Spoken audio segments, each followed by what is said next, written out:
मैं उपस्थित हूँ बेलाडीह में और यह बेला गांव है और अमूमन जो दलान होती है उस दलान में बैठ हूँ मैं अभी और हमारे साथ में कुछ बुजुर्ग जुड़ेंगे।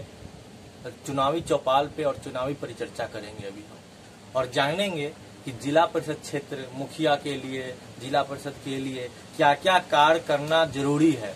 क्योंकि अमूमन जब क्षेत्र में मैं गया हूँ और युवा हित की टीम जहाँ भी उपस्थित हुई है तो ऐसा सुनने में आया है, आप तो वीडियो देखे भी होंगे आप सभी लोग, कि जिला परिषद जी तो कभी कभी 5 साल में एक बार गांव में किसी गांव में गए तो गए और मुखिया लोग तो किसी वार्ड में काम किए, किसी जगह नहीं किए। अतिक्रमण ये सब भी बहुत सारा मुद्दा है। सबसे पहले तो हम अभिनंदन करते हैं बाबा आपको इस चैनल में। और आपका नाम क्या हुआ हम अपने दर्शकों को बताना चाहते हैं। हमारा नाम जयंत कुमार है। जयंत कुमार, बेलाडीह जी, बेलागंज गया, जी, जिला गया, जी, प्रखंड बेलागंज। जी।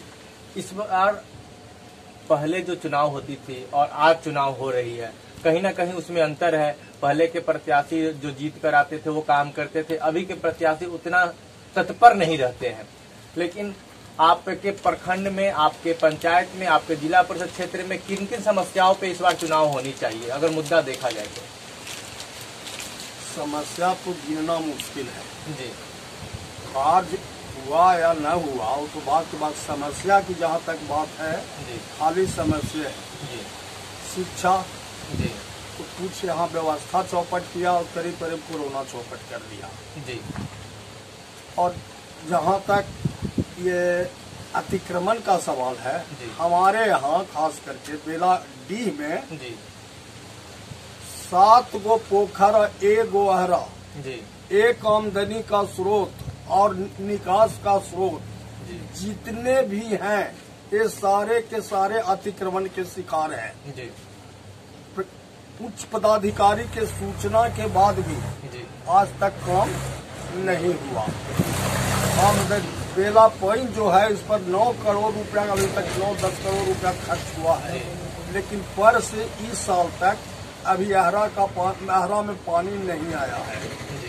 जो बेला का अहरा है जस्ट हमारे बगल में है जहाँ पर है, आज भी इतनी वर्षा हुई कि लोग कहे कि तबाह हो गए, लेकिन यहाँ वर्षा देखने को वर्षा के पानी नहीं मिला। हमारा अहरा स्कूल, जी, नल जल भवन, जी, कोऑपरेटिव, जी, इस हरियाणा लोग जो बस गया है से जी, प्लस ये अहरा में जितने लोग आधा कट्ठा 5 कट्ठा यहाँ हुआ जमीन ले लिए हैं, जी, आधा कट्ठा भर दिए हैं और बाकी में रोड बना दिए हैं। जी। यानी बीघा 2 बीघा तो रोड के नाम पर समूचा। अंचलाधिकारी के सूचना के बाद भी हमारी आलोचना, आप चले गाँव के लोग जाएंगे तो हमारी आलोचना करेंगे, लेकिन आज तक इसको उनके सूचना के बाद ही सब भराया है। मतलब आपने सीओ साहब को या जो पदाधिकारी हैं इस विभाग से रिलेटेड उनको भी आवेदन दिया आपने, और लेकिन कोई कार्रवाई नहीं हुई?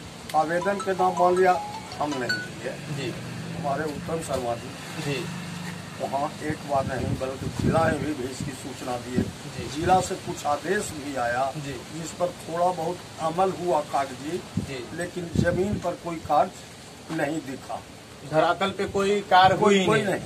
वह तो दिया कि 6 गो पोखर और मैं डंके की चोट से कहता हूँ कि इसमें जो मैं कह रहा हूँ कि 8 आना करीब करीब अतिक्रमण है। अगर यह साबित नहीं होता है, इसकी इंक्वायरी की जाए, साबित नहीं होता है तो अपनी जो इस पर अगर गवर्नमेंट का जो खर्चा आएगा इससे हम अपनी परिसंपत्ति बेच के पूर्ति करेंगे अगर मैं गलत साबित हो जाऊं तो। मतलब आप समझ रहे हैं कि कितनी बड़ी यह समस्या है।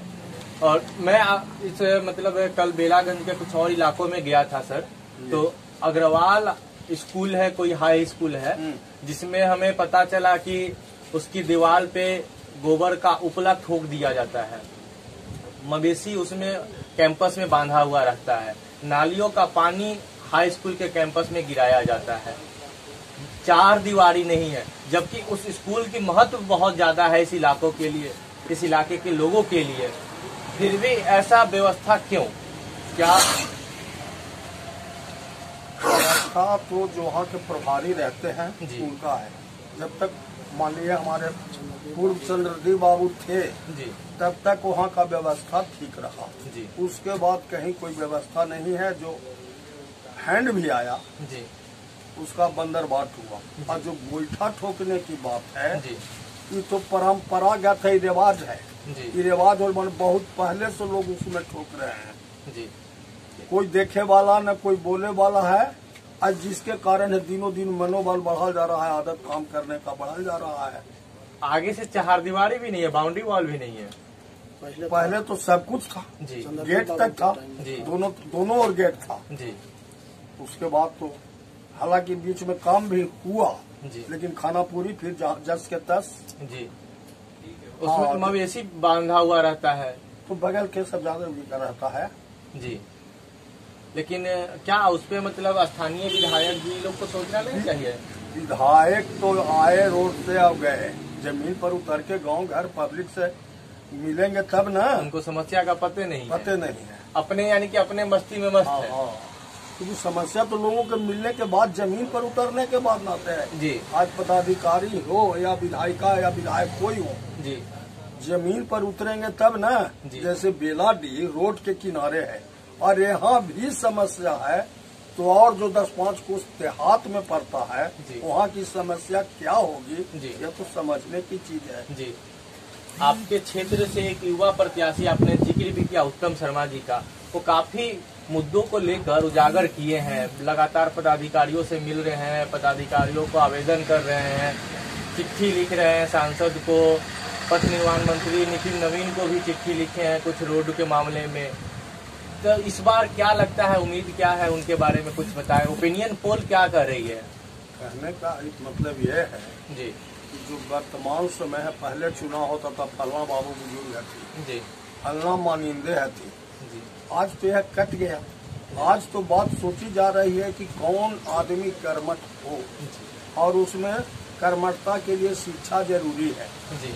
और जो इनमें उत्तम शर्मा में आए इसके पहले भी ऊपरी स्तर पर राजनीति करके बाहर में भी इनका संबंध है, घूमते फिरते रहे हैं राजनीतिक क्षेत्र में, इसलिए 100% उम्मीद है कि अच्छा काम करेंगे। मतलब पब्लिक जनता के नजर में भी खरे उतर रहे हैं। बिल्कुल सर, आपको क्या लगता है कि इस बार युवाओं को क्या क्या काम करना चाहिए? आप तो बुजुर्ग हैं सर, आप लोग का अनुभव बहुत है, क्षेत्र को आप लोगों ने बहुत देखा है, बहुत सारे प्रत्याशी जीत कर आए होंगे, उनको भी देखे हैं।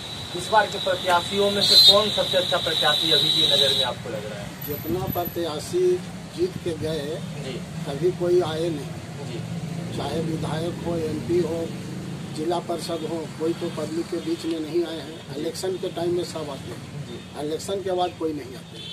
लेकिन उत्तम शर्मा जी जो हैं ये मैंने बराबर मैंने कंसल्ट में हैं, गांव में भी जा रहे हैं, हम लोग से भी मिल रहे हैं और उम्मीद है कि जिस हिसाब से लगन से लगे हुए हैं वो हिसाब से काम ही अच्छा करेंगे, आने वाले भविष्य में अच्छा रहे। और सर मुद्दा आपकी नज़र में? मुद्दा तो नज़र में यही है कि आज तक पैन में पानी हम देखने नहीं किए हैं। छोटा वो थे तो देखते थे कि पैन में पानी बेला आता था, कभी कभी नहाते भी होंगे और नहाते भी थे। और दूसरा चीज़ था कि सुनते हैं कि 36 मौजे का ही पैन है जो आज तक तो हम पानी देखा नहीं। और आहरा पोखरा है जो अतिक्रमण भी हो रहा है, लोग मैंने कब्जा कर रहे हैं, जहाँ पा रहे हैं तहाँ हर जन लोग घर भी बना रहे हैं जी। और लेकिन कोई बोले वाला नहीं है। CO के पास दरखास्ती भी किए हैं, उत्तम जी भी किए हैं, लेकिन कार्रवाई कुछ नहीं हुई। अच्छा सर, मैं आपसे जानना चाहूँगा कि आप लोग तो अपने जमाने में अनशन करते थे, भूख हड़ताल करते थे, लेकिन आज के समय में जनप्रतिनिधि तो उस पर कुछ कार्रवाई करने के लिए तैयार भी नहीं होते हैं। बात करता है उस जमाने में कम से कम कुछ बाकी बचता था आदमी के पास, मतलब व्यक्ति तो बचा हुआ था, मानवता बची हुई। आज तो अगर अनशन धरना हम ही लोग हैं जी, अब साहस नहीं करते हैं कि धरना प्रदर्शन किया जाए जी। एक तो पब्लिक सपोर्ट कमजोर हो गया, जिसको कोई काम नहीं है, गप्पे मारना उचित समझेगा जी। लेकिन अगर आप बैठ गए तो आपको सपोर्ट जाके देखने बैठे वाला नहीं मिलेगा। और इसका फायदा पदाधिकारी और नेता उठा रहे हैं जी। आज जय सुरेंद्र जी हमारे विधायक हैं जी, जो पैन बेला पैन बोलते हैं, फल्गु नदी से आता है जी। उसका ठेकेदार अप्रत्यक्ष या प्रत्यक्ष कैसे है मैं नहीं जानता हूँ, लेकिन उनका लड़का है। जी तो जो नहर नियन पैन था उसको नली में बना दिया गया जी। और शायद रुपया भी निकल गया, लेकिन जनता को कोई भला नहीं हो। डायरेक्ट जबकि हमारे वो विधायक हैं, रोड पर जमीन है, बेला डी आ रहा है जी। और इसका भी पैसा हो गया। ये हुआ था काम इससे लघु सिंचाई से, लघु सिंचाई विभाग, जल जीवन हरियाली का हमारे यहाँ मीटिंग हुआ था 7 निश्चय योजना मुख्यमंत्री जी का। केला में जी जब दस्तखत करावे लगे तो हम बोले कि भाई आप लोग दस्तखत ले हमें तो हमारा खेत बाड़ी बचा दीजिएगा दस्तखत करा के, पहले आप लोग अपना परिचय दीजिए। परिचय दिए तो लघु सिंचाई वाले से पूछे कि आप ही हैं इंजीनियर, जी। यही चलिए न बजरिया में देखिए न नली बना दिए पैनिया के, यही है होगा 2 से 3 फीट, हाँ 3 फीट भी न ना ज्यादा होगा। होता है। 3 साढ़े ना 3 3 फीट से ज्यादा न होगा। 3 फीट से माने ज्यादा जो हो जी। ये 3.5 हो, देखे से लगा है कि नली है नाली जैसा हो गया है, जबकि नहर और पैन का मतलब तो 5 फीट 6 फीट 7 फीट हुआ करते हैं। पहले हमारे यहाँ जो है जी। कहावत पुराना पैन के हाँ, कि 9 फीट के चौकी वही बोला जाता था, जी। लेकिन 9 जो हाथ। 9 हाथ के 9 13.5 फीट होता था। जी। 13 फीट बैल में 4 गो लगता था, पैन में हिला दिया जाता था जी और यहाँ से चौकी जाता था ना तो जहाँ बचता था वहाँ कटा जाता था जी और नदी में के तुरी निकलता था। जी। आज तो स्थिति है कि जहाँ के तहाँ बांध, जहाँ के तहाँ पुल, जहाँ के तहाँ ये जिसके मन में आ रहा है कर रहा है, लेकिन कहीं कोई देखे वाला नहीं है। ये अंचलाधिकारी तो हमारा व्यक्तिगत आलोचना करते हैं बेला की जी कि अपने को बड़का नेता पूछ रहा है, वो गोल हाथ ये नहीं कहीं जाते नहीं, हमको लाचार पड़ गए हैं। जी न तो किसको नेता कहते हैं इनको पता होता, लेकिन अब हम क्या करें। बगल में हरा है, जी। अगर आपसे बने तो इसका फोटो लेकर के कहीं अगर दे मैं दीजिए बिल्कुल बिल्कुल मैं जाऊंगा और अंचलाधिकारी से भी बात करूंगा इस विषय पे।